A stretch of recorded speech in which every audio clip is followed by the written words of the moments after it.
Bon, et bien après avoir vu passer pendant un an pas mal de vlogs sur le confinement, il semblerait que ça soit mon tour pour ce mois d'avril 2021.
Bonjour à tous, bienvenue sur ce nouvel épisode de vlog. Donc cette fois-ci pour le mois d'avril. Je reviens comme promis. Je vous avais dit que ce format me convenait bien. Donc on y retourne. J'ai prévu de vous parler de plein de choses ce mois-ci. Et puis aussi en fonction évidemment de ce qui sera produit au niveau tricot, au niveau couture, au niveau lecture. Et là j'avais envie de vous parler de nouveaux projets qui se sont réintroduits progressivement, c'est les projets chaussettes, puisque j'en avais tricoté quand même énormément il y a quelques années. Je ne sais plus si c'était en 2016 ou en 2017, mais j'avais participé à l'époque à ce qu'on appelait l'année de la chaussette, donc il s'agissait de tricoter une paire par mois. Et j'avais tenu le pari, j'avais fait 12 paires sur l'année. Et j'en avais même fait en plus quelques-unes avant de me lancer dans le défi. Donc ce qui m'était, je pense que j'avais en tout fait 14 paires de chaussettes, ce qui était quand même pas mal à ce moment-là. Et puis forcément, arrivé à 14 paires de chaussettes après à peu près un an, j'ai un peu saturé et j'ai arrêté d'en tricoter. J'avais même laissé complètement en plan une paire de chaussettes en cours, que j'ai donc laissé des années en plan. Et je m'y suis remis là tout récemment, en début d'année, au mois de février, où j'ai décidé de reprendre mes chaussettes, tout simplement parce que, à l'inverse, je faisais un peu une overdose de projets, de gros projets, donc tout ce qui était gros pulls, gros gilets. Puis bon, en ce moment, l'hiver, je tricote beaucoup de mohair, donc ça fait d'autant plus de matière et d'autant plus d'épaisseur sur les genoux, etc. et à transporter. Et voilà, j'ai farfouillé dans mes affaires et j'ai retrouvé ma paire de chaussettes en cours et je me suis dit tiens, ça serait peut-être une bonne idée de recommencer à les tricoter, à retricoter quelques paires de chaussettes, ne serait-ce que pour avoir un projet facilement transportable et puis plus léger quand j'ai envie de quelque chose de plus léger, quoi, tout simplement. Et c'est revenu vraiment très naturellement, ça s'est réimposé un peu comme une évidence. Et j'ai fini la paire en cours, et puis j'en ai fait une autre dans la foulée. J'ai recommandé de la laine auto-rayante, et voilà, je suis repartie dans les chaussettes complètement, et de nouveau, je retricote une paire par mois. Alors pour le coup, c'est pas du tout un objectif, c'est vraiment ça vient comme ça en fait, et puis au final, ça représente à peu près une paire de chaussettes par mois à côté de ce que je fais. Donc je vais vous montrer un petit peu tout ce qui a été fait depuis le mois de février. Alors d'abord, j'ai terminé cette paire de chaussettes-là, donc c'est celle-là qui est restée en cours pendant des années. J'avais tricoté à peu près un quart de la première chaussette, donc j'étais vraiment pas loin du tout. Et donc là, j'ai terminé ma chaussette et j'ai tricoté la deuxième dans la foulée assez facilement. Euh, donc je vous la montre rapidement parce qu'en fait elle n'est pas propre. J'étais la rechercher dans mon panier. Parce que voilà, je l'ai portée récemment et je voulais quand même vous la montrer. Donc je vous montre juste les rayures pour que vous voyez bien. Donc ça, c'était de la Stray Cat Socks au niveau de la laine, aussi de la laine autorayante. J'ai rien fait, hein, ça se fait tout seul. D'ailleurs, on voit que les petits passages de rayures sont pas parfaits, mais moi j'aime bien en fait, ça donne un petit côté presque escalier, mais pour le coup, je trouve que ça passe bien. Voilà, hop, un peu plus près peut-être. Je vais y arriver avec la caméra. Voilà, et donc c'est des chaussettes vraiment toutes simples, il n'y a pas de motif, donc j'ai tricoté voilà, de haut en bas, tranquillement, avec un talon. Je vous reparlerai du talon sur la prochaine paire. Donc ça, c'est la paire de chaussettes faite au mois de janvier-février, que j'ai terminée. Et ensuite, donc j'ai enchaîné dans la foulée cette paire-ci, qui propre cette fois, et qui était de la laine que j'avais en stock depuis très longtemps, qui m'avait été offerte par une amie, donc c'était... Hippoclap sur Instagram si vous voyez qui c'est, qui me l'avait offert parce qu'effectivement, bon, je pense qu'elle ne comptait rien en faire. Je ne sais pas si c'était les couleurs qui lui déplaisaient ou qu'elle n'était pas très chaussette, mais elle me l'a gentiment donné et donc j'en ai profité puisqu'à ce moment-là, j'avais plus rien en stock qui permettait de faire de chaussettes à part utiliser des restes. Mais j'avais pas très envie de me prendre la tête, donc j'ai bobiné sa laine et je l'ai tricoté, donc ça donne vraiment un côté très arc-en-ciel pastel, très printanier. Donc je suis ravie de cette paire-là de chaussettes. Et donc cette fois-ci, je vais pouvoir vous montrer un petit peu plus près. Donc moi, mon astuce de chaussettes, c'est que je fais toujours des orteils vers le haut. Donc on appelle ça two up. Et je réalise un talon fish lips kiss heel. Donc il faut le faire dans la foulée. C'est-à-dire que vous commencez aux orteils, vous tricotez jusque-là. Vous devez faire le talon tout de suite. Et puis après, vous reprenez la fin. Au niveau du montage des mailles, ici, moi j'utilise le Turkish Cast On. Voilà, je vous mettrai à la limite le lien dans la barre d'infos pour voir la technique de montage. C'est tout simple, ça marche très bien. Je monte en général 10 ou 12 mailles. Alors celle-là j'avais fait 10, mais je pense que je ferai 12 parce que sinon c'est un peu trop pointu. Donc là je referai du 12 mailles. Et ensuite je fais les augmentations. Alors moi je fais des augmentations barrées. Je trouve que c'est joli. C'est pas des augmentations penchées, hein, c'est pas des... comment on appelle ça déjà, AIG, AID. Je fais des augmentations perlées ou barrées. Je crois que c'est à peu près la même chose. Donc je vais peut-être vous montrer de plus près. Non? Oui. Voilà, donc ça donne ça.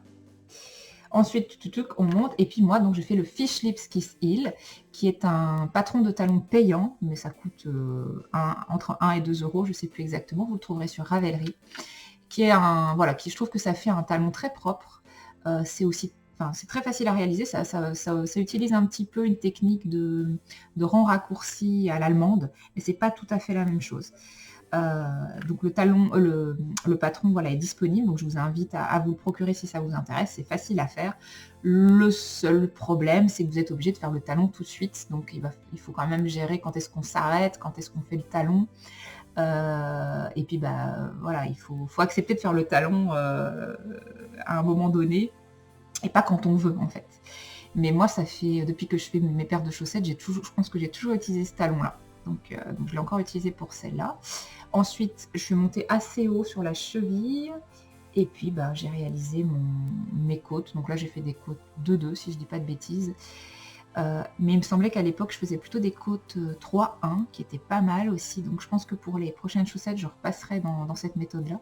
Parce qu'après, ça manque un petit peu d'élasticité. Alors ça passe au niveau de mon mollet. Mais c'est vrai que c'est un peu juste. Parce que j'ai simplement rabattu les mailles comme elles se présentaient.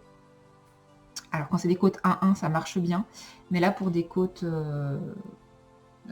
2-2, c'est un peu serré. Bon, c'est pas dramatique, elles sont mettables, donc je vais pas revenir dessus, j'ai pas très envie. En tout cas, celles-là, elles sont terminées. Voilà, donc très content. Ah oui, je vous ai pas dit du coup la laine, je vous ai dit que je l'avais reçue, mais c'était Eden Yarn en fait à l'époque. Il y a quelques années, il y avait une teinturière qui faisait des laines autorayantes comme ça, très très jolies, mais qui a arrêté depuis. Et donc, il y a quelques vestiges, effectivement, de ces laines qui sont encore sur le marché, si je puis dire. Donc, j'ai récupéré cette laine-là d'Eden Yarn, sachant qu'il y en avait eu quand même plein, plein, plein qui étaient très jolies. So Doudette, notamment, on avait fait euh, dans cette laine-là. Qui d'autre, je ne sais plus, mais voilà, c'est des souvenirs de l'époque, d'une teinturière de l'époque qui faisait des laines autorayantes comme ça. Et malheureusement, on n'en trouve plus. Voilà, donc justement, à l'issue de cette paire de chaussettes, je me suis retrouvée sans laine particulière pour la faire. Donc j'avais le choix entre utiliser mes restes, c'est-à-dire qu'on peut très bien faire des rayures avec ses propres restes, ou pourquoi pas utiliser une laine unie et puis faire un motif. Là, je vous avoue qu'en ce moment, j'ai pas trop envie de faire des motifs, je préfère vraiment faire des chaussettes toutes droites en jersey. Toujours rapport avec la simplicité des choses et puis pas se prendre la tête, n'est-ce pas? Mais je me disais que... Enfin voilà, donc je me suis retrouvée avec ce besoin de racheter de la laine et honnêtement, j'ai des difficultés à trouver de la laine autorayante sur le net. J'étais assez surprise parce qu'encore une fois, moi je me souviens qu'il y a 4 ans, c'était quand même très répandu, on en trouvait dans les magasins facilement, à l'époque il y avait la cabane qui tricotait, donc c'est vrai que là-bas il y avait de la laine autorayante. Et puis sur internet, il me semble que c'était quand même facilement trouvable. Et là, j'ai trouvé des difficultés. Alors j'ai fini par trouver un site qui revendait de la laine biscotte. Donc, la laine biscotte, c'est une laine autorayante. Enfin, elle fait une partie autorayante du Québec, si je dis pas de bêtises. Enfin, en tout cas, c'est dans ce coin-là. Et donc c'est un site français qui vend cette laine-là. C'est Cheval Blanc. Donc qui vend la laine cheval blanc, mais qui revend aussi de la biscotte. Donc si vous cherchez de la laine autorayante, moi je vous conseille d'aller sur ce site. Vous allez trouver quelques écheveaux. Alors pareil, il ne va pas y avoir une quantité astronomique, mais vous pouvez trouver quelques écheveaux là-bas. Donc c'est ce que j'ai fait. J'ai commandé 3 ou 4 écheveaux, je pense. Oui, j'ai commandé 4 écheveaux. J'ai tricoté un premier et j'ai un deuxième en cours. Donc je vous montre. Donc celle-là, c'est aussi une paire qui est terminée. Hop. Donc c'est de la laine autorayante qui s'appelle Bleu Nuit, quelque chose comme ça. Enfin, en tout cas, ça fait référence à un feu de camp la nuit, en fait. Donc vous avez le feu qui représente l'orange, et puis vous avez un très joli dégradé de bleu, noir, etc., qui représente la couleur du ciel la nuit. Enfin, le soir, en tout cas. Donc j'ai trouvé ça très sympa, même si ça fait des chaussettes un peu automnales pour le coup, vu que c'est orange. Mais bon, voilà, je les ai tricotées là au mois de mars, c'était assez sympa. Donc cette fois-ci, au niveau de la méthode, j'ai rien changé pour le début. J'ai fait le Turkish Cast On, les augmentations perlées, j'ai tricoté la première partie de la chaussette, et puis c'est pour ça que je disais tout à l'heure que bon, pour le fish lips ici, le problème c'est qu'il faut faire tout de suite le talon, et qu'on n'a pas toujours envie. Ce qui était mon cas pour celle-là, je me suis dit, allez, tu vas tenter le After Thought Heel, donc le talon après coup, pour une fois. Donc il s'agit de mettre un fil contrastant à l'endroit où on sait qu'on va devoir faire le talon plus tard, mais une fois qu'on a mis le fil contrastant, ben, on continue toute la chaussette jusqu'au bout. Et donc c'est ce que j'ai fait cette fois-ci. Et là pour les côtes, j'ai aussi fait des côtes de 2, mais alors je sais pas pourquoi, c'est plus élastique. Je sais pas, le mystère parfois, pas chercher à comprendre. Si, je sais pourquoi. J'ai tricoté en double j'ai fait un rabattage différent en fait. J'ai tricoté 2 fois la maille endroit. J'ai rabattu en la tricotant 2 fois, alors que la maille envers, je l'ai rabattue en la tricotant qu'une fois. C'est peut-être pas très clair ce que je dis, mais voilà, c'est des techniques de rabattage. Vous pourrez trouver des rabattages élastiques facilement sur des tutoriels internet. Pareil, je vous conseille de chercher un petit peu, c'est facilement trouvable et gratuit. Moi, je bidouille un peu et puis je trouve ce qui me convient par rapport à ça. Et donc voilà, je me suis lancée dans le After Thought Heel. Hop, donc ça donne ça. Donc j'ai retrouvé une laine contrastante dans mes restes. J'avais de la laine un peu marron comme ça qui rappelle le marron des rayures. Et donc la laine, l'After Thought Heel, ça donne un talon qui est un peu plus grossier, si je peux me permettre, parce que vous avez toutes les diminutions ici. Donc par rapport au fish lips qui est très fin, l'After Thought Heel est beaucoup plus... je suis désolée comme c'est foncé. C'est beaucoup plus... Allez, fais la mise au point, s'il te plaît. voilà, vous avez une ligne beaucoup plus épaisse. Bref, vous voyez d'ici de toute façon que le fish lips. Mais je l'aime bien, j'ai bien aimé le tricoter et à la fin vous rabattez avec un petit grafting. Je déteste faire du grafting, mais bon, pour 12 mailles, ça va, hein. Franchement, on va pas s'en plaindre. Voilà, donc je pense que je vais réitérer l'expérience de l'Afterthought Heel parce que c'est vrai que c'est pratique et que voilà, vous tricotez votre chaussette, vous vous dites je ferai le talon quand j'ai envie, et c'est vrai que là j'ai tricoté les 2 chaussettes, je les ai mises de côté, j'ai même commencé la nouvelle paire et j'ai seulement hier en fait fait les 2 talons quand j'en avais envie en fait. Donc, moi, ça me va très bien de pouvoir faire les choses quand j'en ai envie. Donc voilà pour cette paire de chaussettes là. Et enfin mon encours qui va être des couleurs beaucoup plus peps et beaucoup plus printanières. Hop. Donc c'est toujours de la biscotte que j'ai acheté sur Cheval Blanc. Et voilà la laine. Le coloris c'est Ariel. Ariel la petite sirène, j'imagine. Je sais pas. Et donc vous vous retrouvez avec ces rayures-là qui sont donc très jolies, puisqu'on a une alternance de rayures rouges et de rayures dans les bleus-verts, mais alors la laine varie tout le temps. Donc je trouve ça vraiment très très beau et je trouve que ça fait peps de printemps, donc ça me fait bien plaisir. Hop. Alors en vrai c'est un petit peu plus vert que ça, là vous le voyez un peu plus bleu. Donc on est plus sur des couleurs froides, ma caméra renvoie des couleurs froides. Bon. En tout cas, voilà, donc j'ai fait ça pour l'instant, je vais continuer, je vais faire une ligne de trait fil contrastant pour faire mon Afterthought Heel plus tard. Et puis voilà, donc pas de pression. Alors ce mois-ci, comme on est confiné et que souvent c'est des paires de chaussettes que je tricote au travail, mais là je ne vais pas au travail même si je télétravaille à la maison, je vais peut-être moins avancer, puisque du coup je vais peut-être en profiter pour faire d'autres tricots, ce qui est un petit peu logique, puisque c'est vrai que quand je suis à la maison, je sors des projets un peu plus d'une ampleur plus importante en fait. Voilà.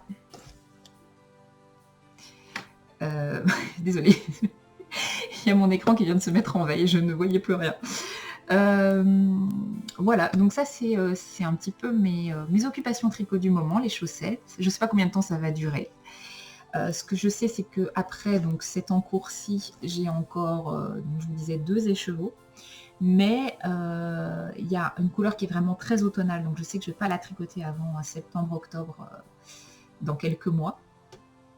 Donc je pense que cet été, je vais terminer cette paire de chaussettes et tricoter l'autre paire de prévues. Donc ça veut dire que je vais tricoter que 2 paires de chaussettes sur 4 mois, quoi. Ce qui est absolument pas gênant, étant donné que j'ai un stock. Donc toutes les chaussettes que j'avais tricotées il y a quelques années, je les ai toujours. Évidemment, elles ont un peu feutré au niveau du talon, au niveau de la plante du pied, mais c'est normal. Enfin, je veux dire, si vous les portez, ça s'use. Mais c'est pas gênant, elle reste très agréable à porter, je lave un coup, de temps en temps je rase un petit peu et puis voilà, ça roule très bien. Donc j'ai vraiment un bon stock de laine, de chaussettes en laine qui sont très agréables à porter l'hiver. Donc je suis contente d'en refaire quelques-unes nouvelles parce que c'est vrai que ça permet de varier et puis le jour où j'en ai vraiment une qui craque, eh bien j'aurai quand même un stock de chaussettes à côté. Je ne serai pas trop malheureuse. Donc voilà. Eh bien, je vais vous laisser pour cette séquence-là. On se retrouve un peu plus tard, probablement pour parler couture, lecture du mois d'avril. Salut!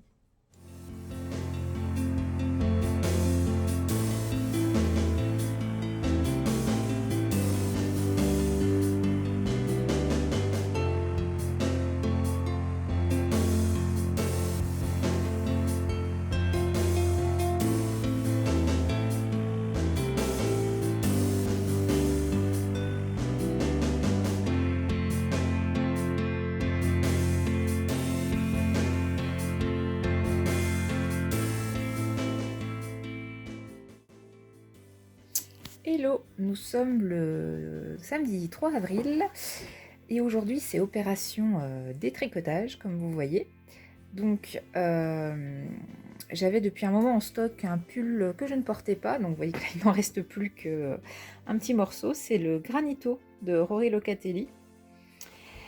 que je mets pas, je sais pas, la forme ne tombait pas très très bien sur moi. Et puis il y avait ces petites poches dans le fond qui me convenaient pas trop, qui ne tenaient pas très bien. Comme j'adore la laine en revanche, c'est un joli bordeaux, j'ai décidé de détricoter comme je pouvais ce pull pour refaire un nouveau pull, donc certainement doublé mohair, je pensais au no-frill cardigan. Et donc là je suis en train de le détricoter. Donc pour faire les choses proprement au début, je me disais que j'allais simplement refaire une pelote, donc comme ici. J'avais commencé à faire ça. Et puis bah voilà, la laine reste quand même pas mal bouclée. Et pour la retricoter en double avec du mohair, ça risque d'être un petit peu pénible. Donc je me suis dit que j'allais la défaire complètement avec le dévidoir, que j'allais la laver et que j'allais la remettre en pelote pour pouvoir la retricoter correctement.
Et voilà le résultat final après séchage et rebobinage. Donc là, j'ai plus qu'une seule pelote puisque j'avais fait des petits nœuds pour que tout tienne ensemble.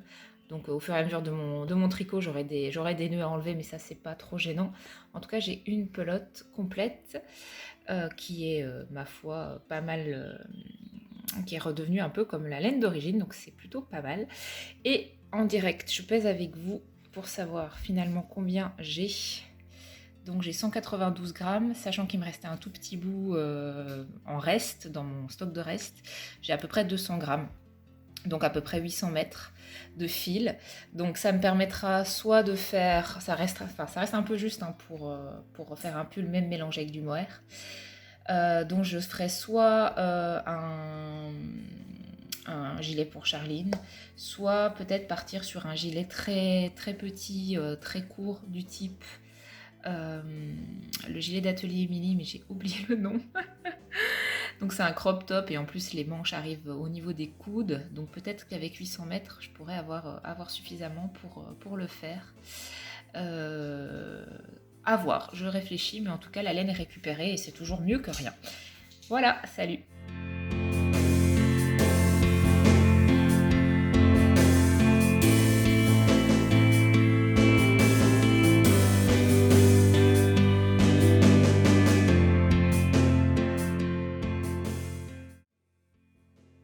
Hello, je vous retrouve pour une présentation de tenue. J'ai récemment terminé un projet couture qui s'est très bien assemblé avec un projet tricot que j'ai réalisé l'année dernière vers le mois d'avril-mai d'ailleurs, hein, à cette période de l'année, et que je n'avais pas encore eu l'occasion de vous présenter en podcast puisque c'était pendant la période où je ne tournais plus de podcast. Donc là, comme les choses se mariaient bien, je me disais que j'allais vous présenter les deux projets en même temps, donc le récent et l'ancien, et puis pour pouvoir vous faire aussi un retour sur la laine notamment. Donc je vous montre ma petite tenue. Hop, voilà, donc une tenue, on va dire, printanière, étant donné qu'on est sur des couleurs assez pastel, assez roses, comme d'habitude, et voilà. Donc il s'agit d'un gilet en laine sur une robe, voilà. Donc je vais peut-être d'abord vous parler de la robe, puisque je viens de la terminer. Enfin, dans la semaine, hein, je ne l'ai pas terminée là, il y a 2 minutes, mais voilà. Donc cette robe, il s'agit de la robe Trésor, de Super Bison, j'ai eu un doute, qui est une robe que j'adore parce que vraiment pour le coup c'est une robe qui je pense qui a énormément de morphologie, mais alors en tout cas à la mienne ça tombe vraiment extrêmement bien, et c'est pas ma première, c'est ma 4e, donc c'est pour dire que quand même, voilà, vraiment c'est une robe qui me plaît beaucoup. Et c'est vrai que autant en tricot, je réalise rarement plusieurs fois le même projet, autant en couture, quand j'ai un modèle qui me plaît, je vais le décliner facilement. Donc pour cette robe-là, robe Trésor, je suis repartie sur une version été, avec ce joli tissu de la collection Atelier Brunette, je pense de été 2020, mais je vous avoue que je suis même pas sûre, mais c'est assez récent comme tissu, et vous pouvez le retrouver de toute façon, une fois qu'un tissu est sorti chez Atelier Brunette, vous pouvez le retrouver pendant très très longtemps, donc il est toujours disponible. Et donc là on est sur un ton rose, et des petites fleurs de palmier bleu. Donc je pense que je vous avais montré déjà ce tissu-là au précédent podcast, puisque j'étais en train de commencer le projet. Donc là, au moins, vous le voyez terminé, vous voyez l'avancée des choses. Voilà. Donc bien sûr, vous aurez une petite séquence où je porte tout ça pour bien vous montrer. Alors, qu'est-ce que je peux dire sur ce patron ? Je peux d'abord dire que c'est quand même un patron qui est assez facile et assez rapide à coudre, puisque à part le corsage, après c'est vraiment pas chinois. On est vraiment sur un projet enfin voilà, qui est tout à fait abordable. La petite difficulté, ça va être le doublage du corsage, puisqu'il est, comme vous le voyez, il est entièrement doublé. Et puis éventuellement les petites manches à bien placer. Donc moi pour ça, alors pour les manches, j'utilise l'ourlet rouloté. Donc là vous voyez que, hop, je sais pas si ça fait la mise au point correctement. Vous voyez que j'ai fait un ourlet rouloté à la machine à la surjetteuse. Et donc j'ai utilisé un fil qui avait la couleur la plus proche possible des petites feuilles de palmier ici. Bon, c'est pas exactement le même bleu, mais ça passe. Et puis personne ne viendra regarder de très très très près, j'imagine, les épaules. Et puis la doublure, je l'ai réalisée avec la viscose légère qu'on trouve pas très cher chez Rascol, qui fonctionne extrêmement bien pour toutes les doublures. Et là, pour le coup, pareil, c'est à peu près le même bleu. Donc ça fonctionne super bien. Donc moi, les modifications que j'ai réalisées par rapport au patron de base, c'est que je ne mets pas de fermeture éclair sur le côté, étant donné que j'arrive à passer la robe sans devoir l'ouvrir. Alors ça va dépendre des morphologies, essentiellement de la taille de la poitrine. Moi, pour le coup, je réalise la robe en 36, et au niveau de la poitrine, je dois forcer un tout petit peu, et ça passe. Mais franchement, voilà, ça peut m'éviter de coudre une fermeture éclair invisible, voilà. Qui fait un peu de chichi, donc là je la coupe pas et je la passe par-dessus. Comme c'est très très échancré ici, ça passe sans souci. Et deuxième modification, c'est que cette fois, alors que je ne l'avais pas fait sur les précédents modèles, j'ai rajouté un bouton pression ici, parce que, hop, voilà, faut que je vois si vous le voyez ici, parce que la robe alors quand je suis debout, elle tombe très très bien, mais elle a tendance à, une fois qu'on est assis et que le corps penche un petit peu, à en dévoiler légèrement trop. Donc pour la maison ça va, mais pour le boulot c'était un peu limite. Donc là, hop, bouton pression, il n'y a plus aucun souci, ça va tenir. Et puis bon voilà, on le voit pas trop sur le côté. Moi j'avais peur qu'il se voit ici, mais bon ça va, ça passe. Voilà, donc je l'ai cousu. Je couds rarement des boutons pression, mais là, voilà, je me suis bien appliquée et normalement il est bien mis, il est bien fixé. Voilà pour la robe, je pense que j'ai tout dit. Voilà, n'hésitez pas, les explications sont très très bien faites, donc prenez votre temps et puis ça va aller. Juste, vous avez la possibilité au niveau du corsage, au moment où vous croisez. Alors évidemment, vous avez des repères pour positionner correctement le tissu, mais moi sur la précédente version, je l'avais croisé un peu plus fort, donc ce qui m'avait réduit le corsage du haut. Je sais pas pourquoi j'avais fait ça et j'avais oublié que j'avais fait ça d'ailleurs, puisque ça remonte quand même à l'été dernier. Et donc sur celui-ci je l'ai pas fait, ce qui fait que je me retrouve avec un corsage qui est plus large, mais pas beaucoup, hein, d'un centimètre de chaque côté je dirais. Il est un peu plus large que sur les précédentes versions que j'ai faites. Ce qui me permet de passer la robe plus facilement d'une part. Et comme j'ai mis une pression, bah ça pose pas de problème. Alors que si j'avais pas mis de pression, le fait de l'avoir rendu plus large, je pense que ça aurait baillé davantage au niveau de la poitrine. Donc sachez que si vous avez besoin, vous pouvez peut-être faire un ajustement aussi par rapport à ça. Donc vous décalez légèrement, ça va pas se voir sur l'ensemble du projet de décaler d'1 centimètre ou deux. Voilà pour la robe. Donc ça, tac, je la remets là. Et puis je vous parle donc de mon gilet, que je vais essayer aussi de remettre peut-être sur le cintre, ça sera un peu plus propre. Je suis désolée, j'ai ma chaise qui grince. Ça doit pas être très agréable à entendre. Voilà pour le gilet. Donc il s'agit du gilet, je vais y arriver, Margot. Non, pas Margot. Dents de lion. Le gilet Dents de lion de Along avec Anna.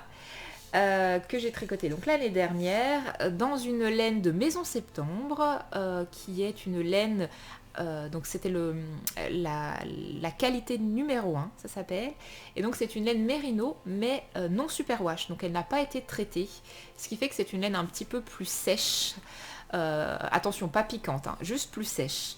Et voilà, donc elle se tricote un peu entre guillemets différemment, avec une sensation un peu différente sur les doigts, qui n'est pas désagréable, mais c'est vrai que ça change du Merino Superwash qui est quand même plus doux, un peu plus soyeux en fait. Donc non superwash, ça veut dire qu'effectivement vous devez faire attention quand vous lavez votre projet, puisque normalement il passe pas dans la machine. Je vous avoue que j'ai pas tenté l'expérience pour le coup, je préfère pas. Alors qu'il y a d'autres projets que je passe à la machine, qui à mon avis ne sont peut-être pas faits pour non plus et ressortent bien, mais bon là je préfère pas prendre le risque. Bref, voilà. Donc la particularité de ce projet, c'est que on se retrouve donc avec un gilet qui est bottom-up, donc on commence par le bas, et on fait un petit motif, donc dents de lion, donc qui veut dire pissenlit. Voilà. C'est un joli petit motif qu'on va répéter tout le long. Et voilà, c'est tout simple. Pour le reste, on a des manches en jersey et une encolure, une patte de boutonnage, pardon, en côte 1-1, si je dis pas de bêtises. Bon, moi, si vous connaissez ce modèle, vous voyez que j'ai apporté quand même une grosse modification, puisque normalement c'est un modèle qui a un col en rond. Et moi, voilà, j'avais envie d'avoir un rendu différent, pouvoir laisser le gilet plus facilement ouvert. On sait bien qu'avec les cols en rond, laisser un gilet ouvert, ça rend les choses un peu... enfin, ça peut tomber mal, ça dépend des gilets. Je pense à mon gilet Luz d'Atelier Émilie qui est un col en rond et il a aucun souci. Donc peut-être que j'avais une fausse idée à l'époque. Il n'empêche que moi j'ai décidé de faire une modification pour faire un col en V, enfin, légèrement en V, parce que vous voyez que ça remonte vraiment voilà, progressivement. Comme je le ferme pas. Voilà. Donc comment j'ai procédé? J'ai écrit la modification que j'ai réalisée dans ma description Ravelry, donc vous pourrez aller voir. Mais pour vous dire rapidement, rien de sorcier. Donc une fois arrivé, donc comme on tricote de haut vers le bas, je suis arrivée jusqu'ici. C'était au moment où il fallait venir rattacher les manches pour commencer le raglan et le remonter. Donc moi ce que j'ai fait, c'est qu'en fait j'ai fait des diminutions progressives à partir du moment où j'ai rattaché les manches.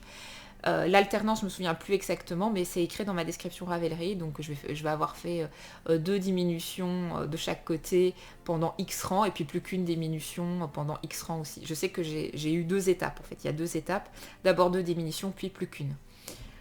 Ou c'est l'inverse peut-être? Non, je crois que ça doit d'abord être 2 diminutions plus qu'une. Je vous invite à aller voir la description Ravelry, c'est écrit. Voilà, donc c'est un gilet que j'ai depuis plus d'1 an. J'ai surtout porté au printemps dernier et là je recommence à le mettre. Parce qu'il est assez court en fait, figurez-vous. Alors je sais pas si c'est moi qui ai mal calculé, mais c'est vrai que quand c'est un bottom up et qu'il faut rattacher les manches, ben voilà, faut se dire à un moment donné, allez, j'ai la bonne longueur, j'y vais. Et finalement il est pas crop, mais il est assez court. Il est entre le crop et la longueur normale, on va dire. Donc c'est pour ça qu'il va bien sur les robes. Donc pour le coup, moi ça m'arrange. Mais il peut aussi aller bien sur un jean et puis un top que vous allez laisser dépasser en dessous. La laine, elle vieillit bien, mais j'ai déjà dû raser une fois les manches parce que ça avait bouloché. Je pense que la laine non superwash bouloche un petit peu plus. Ça avait bouloché énormément au niveau des aisselles et au niveau de l'avant-bras, hein, puisque ça frotte. Mais voilà, j'ai rasé et depuis, je vous montre de plus près, il n'y a aucun souci. Voilà. Voilà, je pense que j'ai dit tout ce qui était intéressant à dire sur cette tenue et je vous dis à bientôt, salut!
Hello, je vous reprends pour une petite session couture du soir.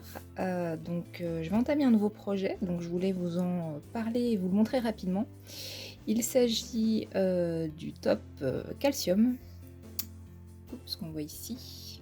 C'est un patron donc, de Caraco Calcium d'Ivanes. Qui est, voilà, j'ai envie de dire, un top basique que vous allez trouver dans plein de déclinaisons possibles. Je ne sais pas si vous connaissez un petit peu Ivan Soufflet, mais c'est une créatrice de patrons, qui a vraiment cette spécialité de vous offrir des modèles de base, un top, un pantalon, une blouse, et puis après elle va le décliner de plein de façons différentes.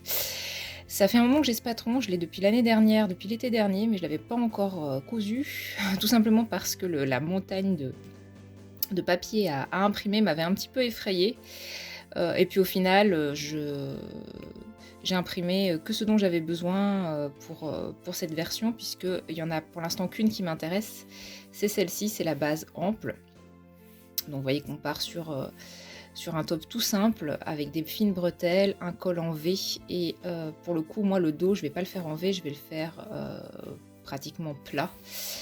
Et petite variante, une des variantes proposées par Ivanes, c'est celle-ci. Alors c'est pas celle-là que je voulais vous montrer, perdue, c'était celle-ci. Hop, voilà, je reviens.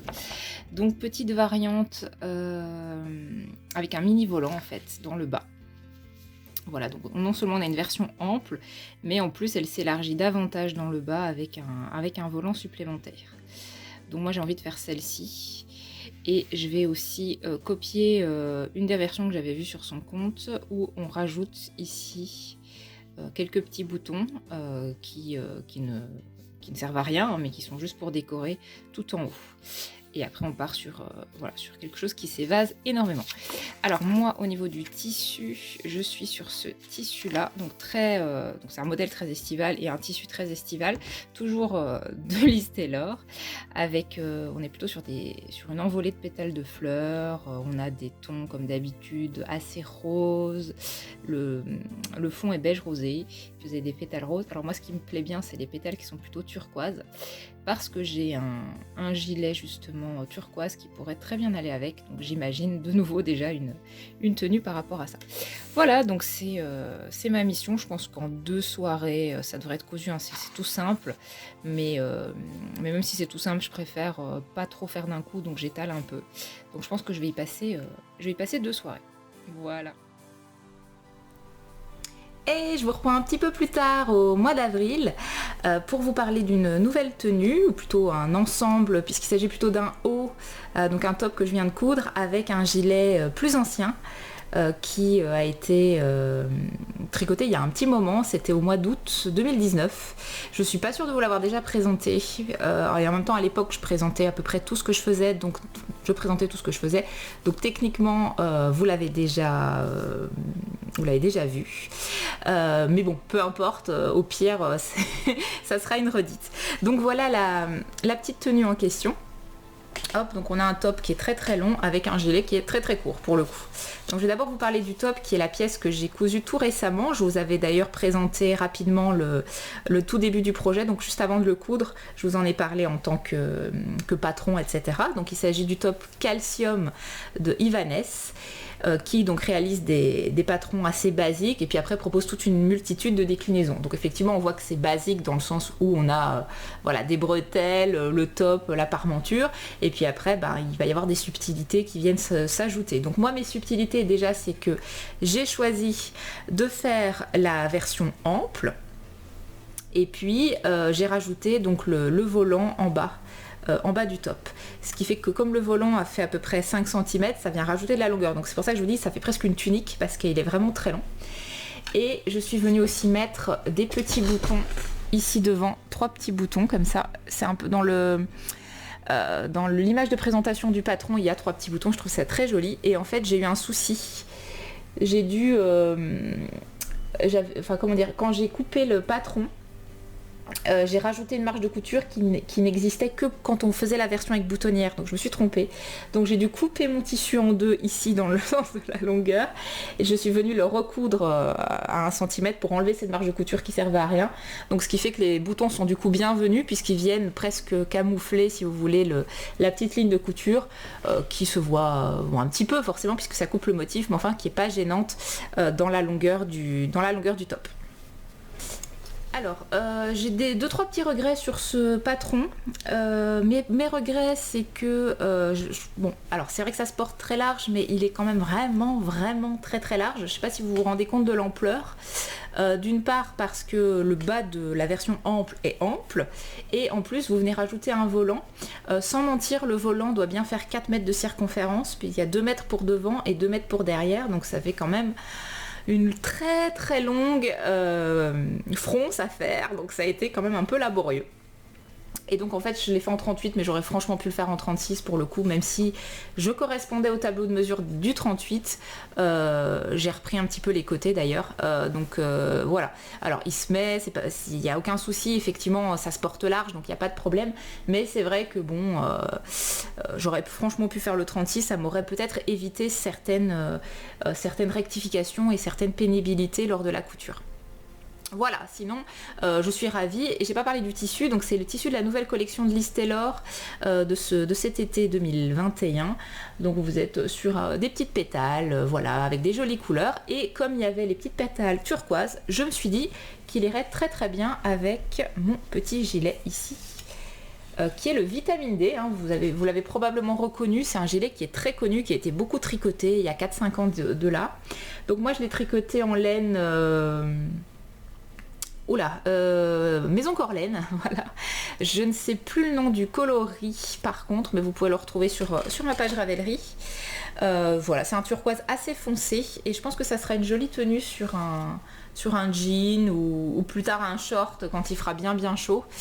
Mais voilà, j'ai hâte de porter ça pour la version printanière. Et c'est un gilet que je ne mettais pratiquement pas parce que il est quand même assez fin, assez court, les manches sont courtes et donc en hiver c'est juste même pas la peine d'y penser pour la frileuse que je suis.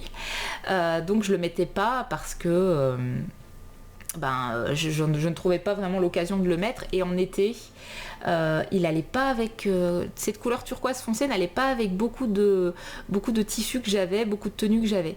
Donc il est un peu au placard. Donc je suis ravie de lui avoir trouvé un tissu qui lui va, parce que c'est quand même un gilet qui est quand même vachement joli. Donc je trouvais dommage de pas le porter pratiquement. Donc là je pense qu'il a vraiment trouvé un joli compagnon de voyage, un compagnon de tenue. Donc moi je suis ravie. Voilà pour cette présentation de tenue. Je pense que bon voilà, j'ai fait le tour. Le gilet vitamine D, je ne vais pas revenir dessus, c'est quand même c'est quand même un classique. On est sur un top down, vous avez des jolis jetés dans le dos, un raglan classique, on tricote la bordure en point mousse après coup.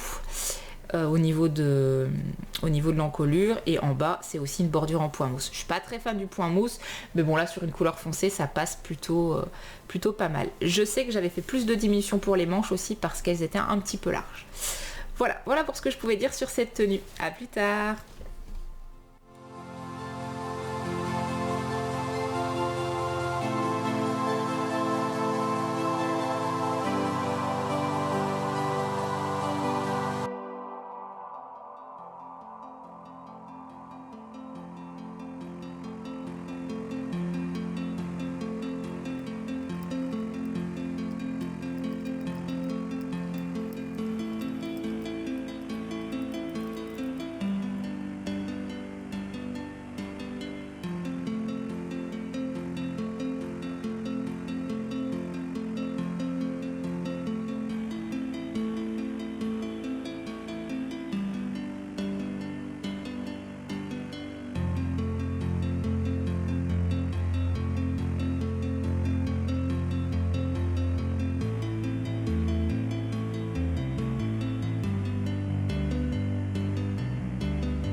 Nous sommes le 20 avril, je vous reprends pour faire un petit point lecture avec vous.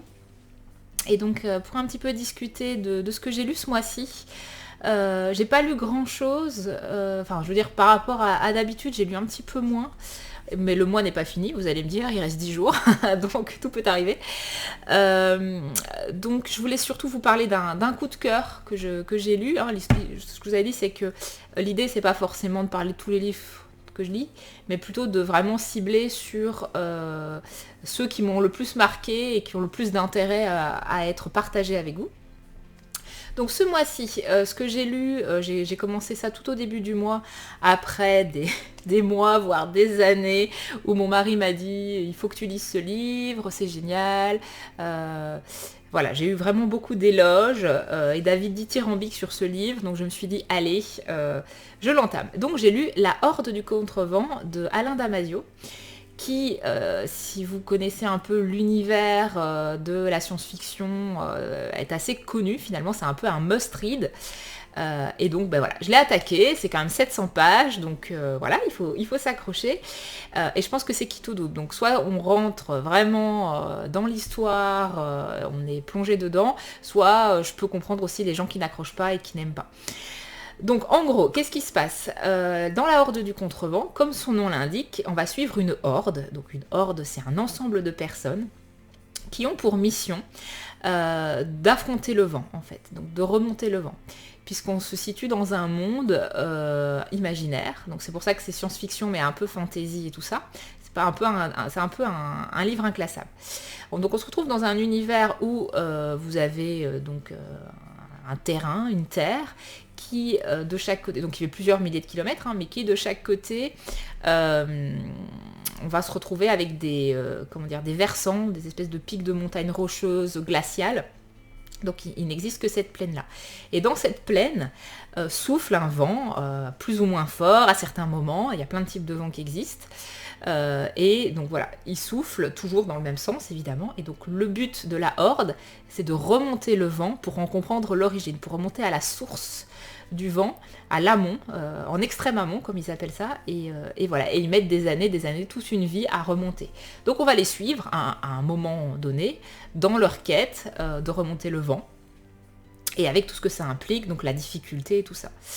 Il y a 23 personnages, Donc dit comme ça peut faire peur. Il y a 23 personnages dans la horde, donc 23 personnages principaux, et encore, on ne parle pas que d'eux, on va aussi croiser d'autres personnages. Et on va en fait un peu les connaître un peu à tour de rôle. C'est-à-dire que ce que fait l'auteur, c'est que plutôt que d'avoir une narration unique et linéaire, il va en fait passer de point de vue en point de vue. Donc vous allez suivre un premier personnage, vous allez avoir son point de vue à lui pendant quelques pages, et puis hop, il va basculer sur un deuxième personnage et vous aurez son point de vue à lui. Donc ce qui est assez intéressant, c'est que du coup le rythme peut changer, la façon de parler change énormément, puisque selon le personnage qu'on suit, c'est pas du tout la même manière d'appréhender les choses, et pas du tout le même vocabulaire, la même façon de s'exprimer, la même façon de penser. Et donc ça, je trouve que justement c'est hyper intéressant, hyper riche. Donc là j'admire l'auteur pour avoir réussi à finalement trouver autant de styles différents pour écrire une histoire et pour s'exprimer, parce que c'est quand même pas évident. Alors, il y a 23 personnes, mais je vous rassure, c'est quand même souvent les mêmes qui parlent. Donc on va quand même avoir des points de vue principaux, puis de temps en temps, on va avoir un point de vue secondaire, mais ça arrive un petit peu moins souvent. Donc déjà en ça je trouve ça très intéressant, et en plus au-delà des différents personnages, la manière dont il écrit va vraiment varier, va être vraiment très riche, dans le sens où il invente du vocabulaire, il invente de la ponctuation. Et puis il y a quand même des moments où on part un peu, il n'y a pas que de l'action non plus, et on part un peu dans des réflexions assez philosophiques, assez symboliques sur justement le vent, les formes de vent. Il y a différentes formes de vent, il y a différents apprentissages, une intelligence par rapport au vent et tout ça. Donc voilà, c'est vraiment très très très riche. L'histoire en elle-même est toute simple, hein. Voilà, des gens qui avancent face au vent. Ok.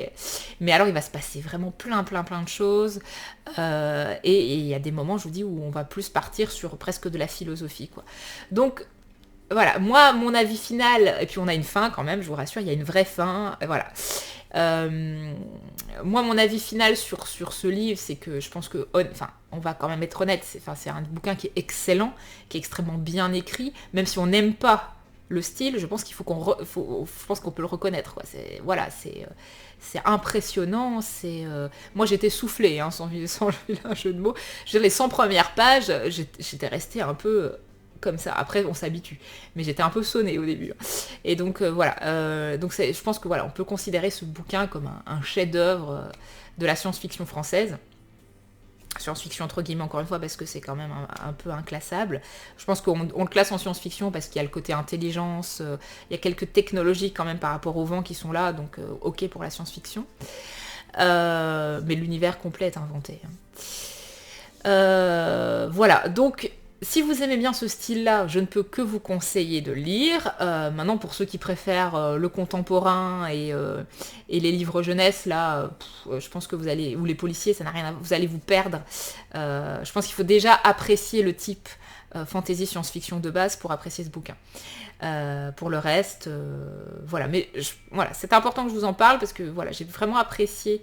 Je dis beaucoup, voilà. J'ai beaucoup apprécié cette lecture, même si je l'ai trouvée très dense. Donc ce que j'ai fait, c'est que je l'ai quand même, je l'ai étalé dans le temps, et puis je l'ai morcelé avec. Je lisais en parallèle un autre petit bouquin, voilà, très simple. À côté, un peu feel good, un peu comme ça, qui me permettait, quand j'avais trop, pouvoir quand même lire, même quand j'avais trop la flemme de me plonger dans la horde du contrevent, au moins j'avais cette soupape là. Donc si ça peut être un bon compromis aussi, c'est de se dire, allez, je lis plusieurs livres en parallèle, même si d'habitude je ne fais jamais ça. Là, exceptionnellement, comme c'était quand même vachement dense, j'ai préféré faire comme ça. Voilà. Et donc là, je suis dans d'autres lectures. J'ai réentamé quelques cycles de bande dessinée. Donc j'ai notamment lu La confrérie du crabe, qui est super. Et là, je vais entamer Sortilège. Donc ça, c'est des petites photos que je vous poste sur les stories Instagram si ça vous intéresse de les suivre. Comme vous voyez, hein, c'est le stock de bande dessinée qu'il y a derrière moi. Il y a encore plein que je n'ai pas lu. Donc j'ai de quoi voir venir. Et puis bon, il y a d'autres romans qui me font de l'œil, que je vais entamer fin du mois et début du mois prochain. Puis on verra bien ce sera quoi le coup de cœur de mai pour le coup. Voilà, à bientôt, salut!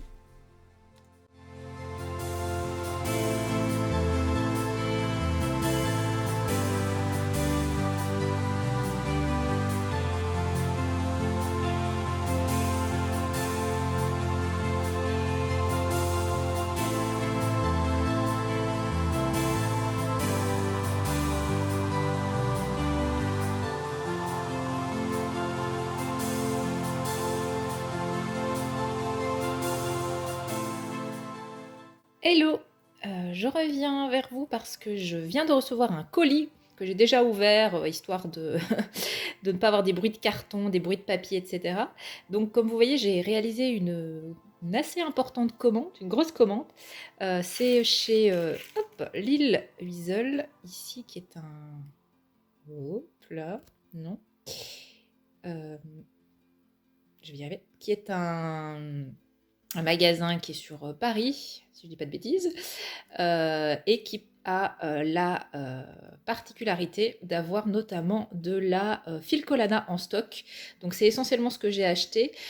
J'ai tout acheté en ayant en tête des projets bien précis et ça complète aussi certaines laines que j'avais déjà. Donc en premier lieu, j'ai repris de la Arouetta classique, qui est une laine que j'aime vraiment beaucoup, qui est voilà, 80% de mérino et 20% nylon, donc c'est une laine très résistante et nickel, très douce, très agréable à tricoter et qui tient très bien dans le temps. Donc là j'ai pris un coloris bordeaux, si je ne dis pas de bêtises, mais là il indique un numéro, donc couleur 245. J'ai déjà du mohair, de la Ito Sensai pour aller avec, et donc je vais refaire probablement un no-frill sweater, mais un peu plus court cette fois-ci, ou un gilet en brun d'Atelier Émilie. Donc je ne sais pas encore, mais ça, en tout cas, j'ai la laine suffisante pour le projet. Deuxième achat... je refais la mise au point, excusez-moi, à chaque fois ça me fait bouger. Donc deuxième achat, on a toujours de la Arouetta classique. Voilà, je ne vais pas ouvrir le sachet pour ne pas faire trop de bruit.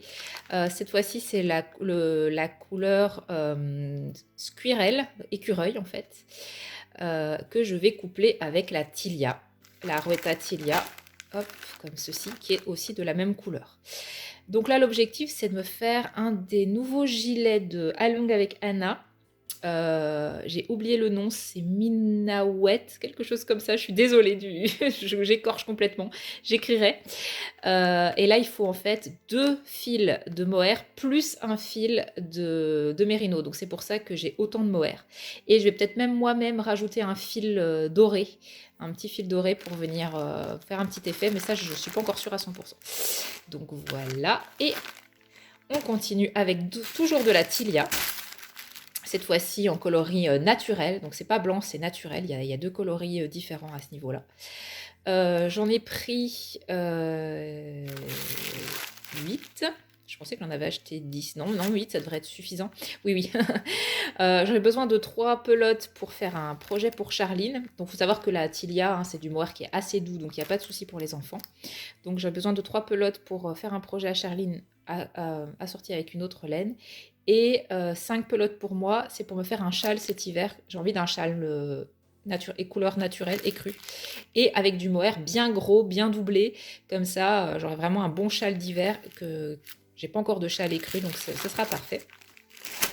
Et puis, j'ai acheté une autre marque de mohair, c'est celle-ci. Donc, Essential de Rico Design, Super Kid Mohair et Silk. Donc, 70% mohair, 30% soie. Et là, c'est pour accompagner une laine que j'ai déjà de mérino, encore une fois.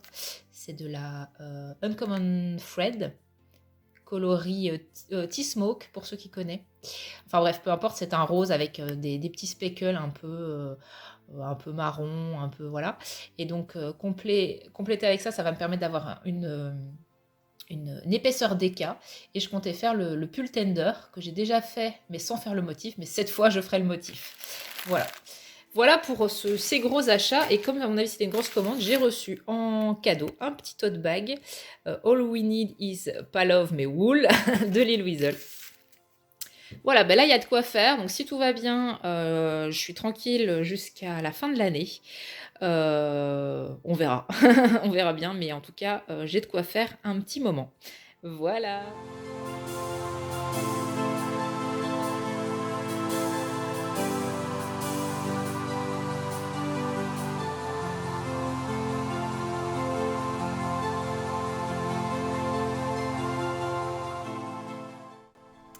Salut tout le monde, ça y est, on est fin du mois. Je vous prends pour une dernière séquence pour vous parler d'un projet que j'ai terminé au tricot. Enfin, je l'ai terminé, j'en pouvais plus. C'est le gilet que je vous ai montré à plusieurs reprises au podcast précédent et puis en encours ce mois-ci. Donc ça y est, le gilet Alouette que j'ai réalisé pour Charline est terminé. Voilà, alors évidemment c'est une couleur bleu foncé, bleu marine, donc c'est pas évident à montrer. Mais vous avez quand même un bel aperçu. Alors je vais juste l'enlever de son petit cintre pour pouvoir vous l'approcher plus facilement. Voilà, tac. Comme ça vous voyez un petit peu mieux le joli motif qui fait tout l'intérêt du patron. Donc comme je vous l'ai dit, c'est un gilet qui a été un petit peu long à tricoter, tout simplement parce que à un moment donné, il y a beaucoup de mailles. Et puis j'ai quand même fait la taille 8 ans, donc évidemment la taille 8 ans ne se tricote pas aussi vite que la taille 4 ans que j'avais fait à l'époque.